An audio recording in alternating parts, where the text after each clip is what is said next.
नमस्कार, आपका स्वागत है। आप देख रहे हैं CNBC आवाज। मैं हूं मनीषा गुप्ता। वेल, आज हम यहां पर सेलिब्रेट कर रहे हैं इंटरनेशनल विमेंस डे, जो कि 8 मार्च को मनाया जाता है हर साल, और इस बार भी 2025 की जहां तक बात है, यहां पर इसे सेलिब्रेट किया जा रहा है।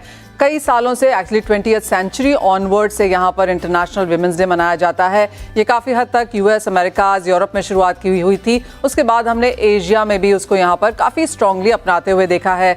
हर साल यहाँ पर एक डिफरेंट थीम होता है, चाहे वो एम्पावरमेंट का हो, इक्वल राइट्स का हो, या बिल्डिंग फ्यूचर का हो।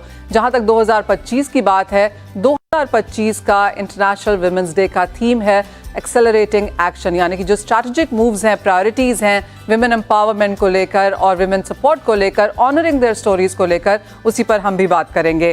क्योंकि बात कमोडिटीज़ की है और हम जो वंडर विमेन है कमोडिटीज़ पर, उनसे आज बात करना चाहेंगे, उनका सेंस लेना चाहेंगे in business, end of course कैसे वो देखती हैं कमोडिटी मार्केट्स को आगे जाते हुए, जो कि एज ऑफ नाउ बहुत स्ट्रॉन्ग लेवल पे खड़ी हैं। हमने देखा है सोना ऑल टाइम हाइज पे, पॉलिसी चेंजेस यहाँ पर देखने को मिले हैं काफ़ी सारे सेक्टर्स में, टैरिफ की बात चल रही है ग्लोबल मार्केट्स में, तो उसका भी क्या इम्पैक्ट है, अपनी वंडर विमेन से जानने की कोशिश करेंगे। सोने पर बात करने के लिए हमारे साथ जुड़ेंगी लाला जुगलराज किशोर ज्वेलर्स की डायरेक्टर तानिया रस्तोगी। दालों पर हम बात करेंगे मयूर ग्लोबल कॉर्पोरेशन की ओनर हर्षा राय से। वीट पर हम सेंस लेंगे पूनम रोलर फ्लावर मिल्स की डायरेक्टर सहर लालवानी से, और स्ट्रैटेजीज जानेंगे ग्लोबल मार्केट्स में और इंडियन मार्केट्स में कैसे आप इसको स्ट्रैटेजाइज करें, SMC ग्लोबल सिक्योरिटीज़ की AVP वंदना भारती से। आप सभी का स्वागत है और आप सभी को इंटरनेशनल विमेंस डे की बहुत बहुत शुभकामनाएं। एक्चुअली बिजनेस पे तो बात होती ही रहेगी, लेकिन आज वो दिन है जब हम अपने आप को यहाँ पर सेलिब्रेट करते हैं। तो वंदना, आपसे जानना चाहेंगे, आप कमोडिटीज़ में क्यों आई, कैसे आई? और मुझे याद है जब मैंने कमोडिटीज़ में पहला कदम रखा था तो ये ज़्यादातर मेल डोमिनेटेड था। अब ऑफ कोर्स यहाँ पर हमने फीमेल इंक्लूजन आता हुआ देखा है, लेकिन कैसे थे वो इनिशियल साल? जी मनीषा, पहले तो बुलाने के लिए थैंक यू, और आपको और जितने भी हमारे विमेंस वेयर्स थे सबको हैप्पी विमेंस डे। मैंने ज्वाइन किया था, मेरा एग्रीकल्चरल बैकग्राउंड था, एजुकेशन का बैकग्राउंड था, और इंटरनेशनल बिजनेस में मेरी बहुत रुचि थी यहाँ पे। तो फिर मैंने यहाँ पे मैनेजमेंट करा, स्टडी पूरी करी, फिर इस मार्केट में आई। तो लगभग फिजिकल का एक जो कोर आइडिया होता है वो यहाँ पे था, और जो डेरिवेटिव मार्केट का प्लेटफॉर्म था उसने ये पूरा ओवरऑल जो एक एक्सपीरियंस होता है, बड़ा थ्रिलिंग एक्सपीरियंस था, वो मुझे यहाँ पे दिया। तो मुझे एक समन्वय दिखा यहाँ पे कि फिजिकल मार्केट और जो डेरिवेटिव मार्केट है वो किस तरीके से ट्रेड करती है। तो एक तो बैकग्राउंड मेरा था, फैमिली बैकग्राउंड इस तरीके का था, फिर मैंने यहाँ पे बिजनेस मैनेजमेंट किया और वहां पे भी इंटरनेशनल बिजनेस में था। तो इंटरनेशनल ट्रेड रिलेशंस, उसका क्या इम्पैक्ट होता है हमारे डोमेस्टिक इकोनॉमी पे, किस तरीके से प्राइस मूवमेंट आती है, प्राइस टेकर कौन है, प्राइस सेटर कौन है, यहाँ पे क्या क्या इक्वेशंस, ट्रेडिंग इक्वेशंस बदलेंगे और उसका इम्पैक्ट क्या होगा। तो इन सब चीजों को जो जानने की क्यूरियोसिटी थी वो इसमें काफी काम आया, और धीरे धीरे इसमें इम्पैक्ट बनता गया। और मुझे याद है कि इनिशियली जब हम लोगों ने 2005 में मैंने ज्वाइन किया था तो बहुत कम फीमेल फेसेस देखने को मिलते थे। इनफैक्ट हम जब सेमिनार्स में भी जाते थे तो बड़े कम फीमेल फेसेस देखने को मिलते थे, लेकिन अब ये पार्टिसिपेशन काफी ज्यादा ग्रो किया है। ओह एब्सोल्युटली वंदना, मुझे याद है हम सेमिनार्स में जाते थे, सिर्फ आप और मैं शायद होते थे जो कमोडिटीज के बारे में यहाँ पर बात करते थे, बट एब्सोल्युटली वहां से अच्छी खासी ग्रोथ देखने को मिली है। तान्या, आपकी भी स्टोरी राइट? Puns intended. जी हाँ, सोने में यहाँ पर तेजी बरकरार है। वैसे एक ही चीज है इस साल में जिसने आपको डबल डिजिट रिटर्न दिए हैं, या तो वो कॉपर है या फिर वो ऑफ कोर्स गोल्ड है, जहां पर हमने बहुत स्ट्रॉन्ग इन्वेस्टमेंट बाइंग यहाँ पर मार्केट्स में आते हुए देखी है।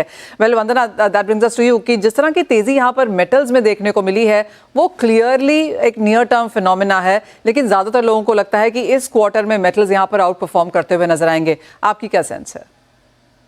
जी मनीषा, कुछ चीजें हैं यहाँ पे जो पॉजिटिव ट्रिगर्स हैं। एक तो है कि चाइनीज इकोनॉमी से यहाँ पे हमें कुछ ग्रीन शूट्स देखने को मिल रहे हैं, मैन्युफैक्चरिंग डेटा हो या फिर उनका स्टिमुलस हो। हालांकि अभी रियल एस्टेट से बहुत ज्यादा पॉजिटिव इंडिकेशंस नहीं है, लेकिन अब यूरोप की भी बात हो रही है, they are talking about stimulus. तो मुझे लग रहा है कि एक साइकिल, एक तो अपना इंटरेस्ट रेट साइकिल यहाँ पे मतलब ग्लोबली यहाँ पे कम हो रहा है और इंटरेस्ट रेट कट्स हो रहे हैं। स्टिमुलस की भी यहाँ पे बात हो रही है, स्टिमुलस का इम्पैक्ट दिखना शुरू हुआ है चाइना में, और Indian economy for the timing थोड़ी सी स्लगिश हो सकती है, लेकिन यहाँ पे फिर से एक जो इंफ्रास्ट्रक्चर पे जो एक्सपेंसेस हैं ये यहाँ पे मुझे लग रहा है कि मेटल्स को एक रैली जो है वो दिलवाएगा। और इसके साथ मनीषा, हम लोगों ने एक चीज और भी यहाँ पे देखी है कि जो सप्लाई साइड है वो डिसरप्शंस यहाँ पे बने हैं, और जब तक यहाँ पे ट्रेड डील या ये पीस डील नहीं होता है, जो सप्लाई साइड शॉर्टेजेस थे वो यहाँ पे बने रहेंगे। तो मेरे ख्याल से ये जो क्वार्टर है, ये क्वार्टर यहाँ पे काफी एक्टिव हो सकता है बेस मेटल्स के लिए, और इसमें मुझे लग रहा है एल्यूमिनियम और जो कॉपर है वो लीड कर रहे हैं, और कॉपर इस पर काफी बढ़िया लीड कर रहा है। मेरे ख्याल से 100 पॉइंट्स का अपसाइड है, और इनफैक्ट मुझे लग रहा है कि this time we can see 925 in copper.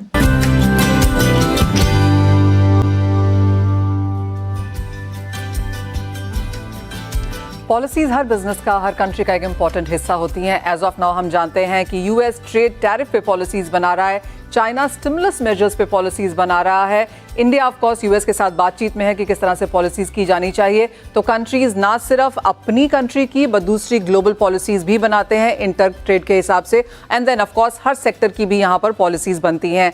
आज अपनी वंडर विमेन से जानना चाहेंगे कि किस तरह की पॉलिसीज वो अपने सेक्टर में देखना चाहती हैं फॉर बेटर ग्रोथ आगे जाते हुए। सबसे पहले आपसे ही यहाँ पर बात करेंगे वंदना, क्या सेंस है जिस तरह की मार्केट्स एज ऑफ नाउ है, वो कौन सी एक पॉलिसी है जो आपको लगता है सपोर्ट करेगी ओवरऑल कमोडिटीज?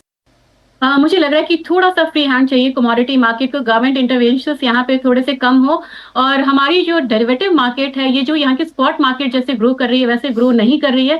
दूसरी चीज है कि पॉलिसीज में यहाँ पे वेयर हाउसेस को काफी ज्यादा यहाँ पे महत्व देना होगा, क्योंकि ये काफी इंपॉर्टेंट हिस्सा होता है, और मार्केट वेयर हाउसेस मार्केट यहाँ पे काफी इंपॉर्टेंट है, और एक थोड़ा सा यहाँ पे फ्री हैंड देना होगा, और एक फ्रीडम चाहिए मार्केट को, और एक्सपेंसेस इस पे से कम किए जाएं जो कहीं ग्लोबली नहीं है। और एक चीज और है, मेरे पास लंबी लिस्ट है मनीषा। मुझे लग रहा है wise we are very not very strong.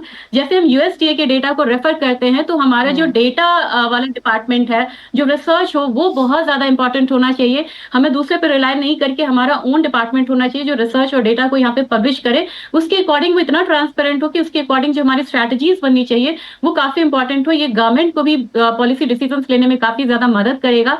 तो ये सारी चीजें हैं जो मैं यहाँ पे चाहूंगी, और न्यू ट्रेड रिलेशन यहाँ पे तो बनने ही चाहिए। जिस तरीके से हैं यूएस ईयू में, मेरे ख्याल से वो इंडिया के लिए एक अपॉर्चुनिटी है, तो वी शुड इनकैश। ऑलराइट, वंदना की एब्सोल्युटली लिस्ट काफी लंबी है, अगर मैं उन्हें अलाउ करती तो और भी बोलती जाती हूँ यहाँ पर अपनी लिस्ट के हिसाब से, but let me come to you Tanya. और जहाँ तक सोने चांदी ज्वेलरी डायमंड्स की बात है, कौन सी पॉलिसीज यहाँ पर सपोर्ट करेंगी सर? बहुत शुक्रिया। वेल, वो पॉलिसी चेंजेस या कंसिस्टेंट पॉलिसीज हैं जो हमारी वंडर विमेन चाहती हैं within the commodity as a space. But thank you so much, आप सभी यहाँ पर आज आई हैं, अपना समय हमें यहाँ पर दिया है। आप सभी को इंटरनेशनल विमेंस डे की बहुत बहुत शुभकामनाएं।